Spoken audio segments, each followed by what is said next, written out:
ഈ പ്രിയപ്പെട്ട പ്രേക്ഷകരെ, വടക്ക് കിഴക്കൻ സംസ്ഥാനങ്ങളിലൊപ്പം തന്നെ ഉത്തരേന്ത്യയിലും മഴ കനക്കുമെന്നാണ് കാലാവസ്ഥാ വകുപ്പിന്റെ നിർദ്ദേശം വന്നിരിക്കുന്നത്. ബീഹാറിലും ഉത്തർപ്രദേശിലും അതുപോലെ ഹിമാചലിലുമൊക്കെ സ്ഥിതി രൂക്ഷമാണ്. വെള്ളപ്പൊക്ക ഭീഷണിയിലാണ് മധ്യപ്രദേശ്. നമുക്ക് വിശദമായ ഒരു റിപ്പോർട്ട് കൂടി കാണാം.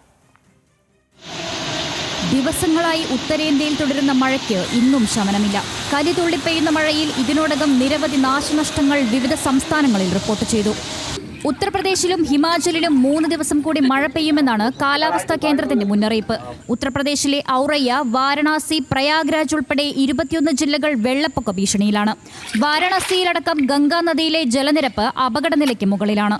യമുനാ നദിയും കരകവിഞ്ഞു. ഹിമാചൽ പ്രദേശിൽ മണ്ണിടിച്ചിലിനെ തുടർന്ന് 309ഓളം റോഡുകളിലെ ഗതാഗതം തടസ്സപ്പെട്ടു. അടുത്ത 5 ദിവസത്തേക്ക് ബീഹാറിലും മഴ മുന്നറിയിപ്പുണ്ട്. മഹാനന്ദ, ഗദ്ദക് തുടങ്ങിയ നദികൾ കരകവിഞ്ഞൊഴുകുന്നതിനാൽ സംസ്ഥാനത്ത് വെള്ളപ്പൊക്ക ഭീഷണിയും നിലനിൽക്കുന്നു.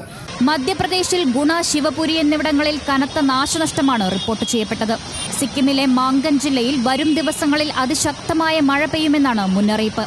മേഘാലയയിലെ വിനോദസഞ്ചാര കേന്ദ്രങ്ങളിലേക്കുള്ള യാത്രകൾക്കും മുന്നറിയിപ്പ് നൽകിയിട്ടുണ്ട്. പഞ്ചാബിലും ഹരിയാനയിലും മഴ ശക്തമാണ്. അതേസമയം ഡൽഹിയിൽ കഴിഞ്ഞ ദിവസങ്ങളെ അപേക്ഷിച്ച് മഴയ്ക്ക് നേരിയ ശമനമുണ്ട്. National desk, news Malayalam.